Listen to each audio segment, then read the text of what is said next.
ৰাজনৈতিক দলৰ নেতাসকলে যদি ৰিলেক্স হ'বলৈ কোনোবা 5 ষ্টাৰ হোটেল ৰিজৰ্টত ডিনাৰ কৰাটোত আমাৰ একো আপত্তি নাই কিন্তু যিবিলাক ৰাজনৈতিক দল এটাৰ কৰ্মসূচী ক'ত হ'ব লাগে কৰ্মসূচীবিলাক হ'ব লাগিব তেওঁলোকৰ বুথত তেওঁলোকৰ মণ্ডলত তেওঁলোকৰ ব্লকত বা জিলাত মই বিগত 4-5 বছৰৰ পৰা মন কৰিছোঁ যে কংগ্ৰেছ দলে হওক বা এই দলবিলাকে ৰাইজৰ মাজত নাই তেওঁলোকে কেৱল 5 ষ্টাৰ ৰিজৰ্ট হোটেলত ডিনাৰ কৰে আৰু আলোচনা কৰে কিন্তু গ্ৰাউণ্ড ৰিয়েলিটিত কি হ'ল আপোনালোকে এবাৰ 24ৰ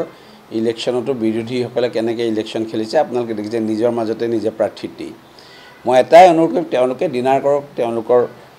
পইচাৰে বিল দিছে আমাৰ ক'বলগীয়া কি আছে আমি শুভেচ্ছা জনাব পাৰোঁ যে ইমান অফুৰন্ত সময় আছে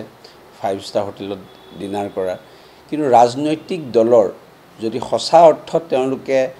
ৰাজনৈতিকভাৱে প্ৰতিদ্বন্দ্বিতা গঢ়ি তুলিব বিচাৰিছে আমাৰ লগত তেতিয়াহ'লে তেওঁলোকে এই 5 ষ্টাৰ হোটেলৰ মুখ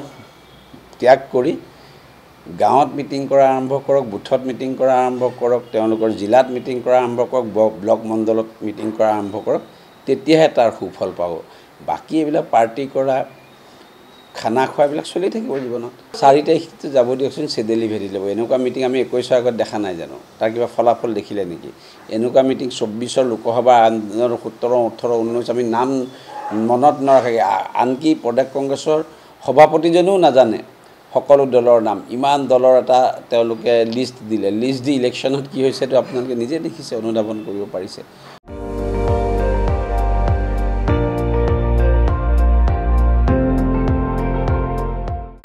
আপুনি চাই আছে ND24 সৰ্বশ্ৰেষ্ঠ নহয় সৰ্বোত্তমৰ দৌৰ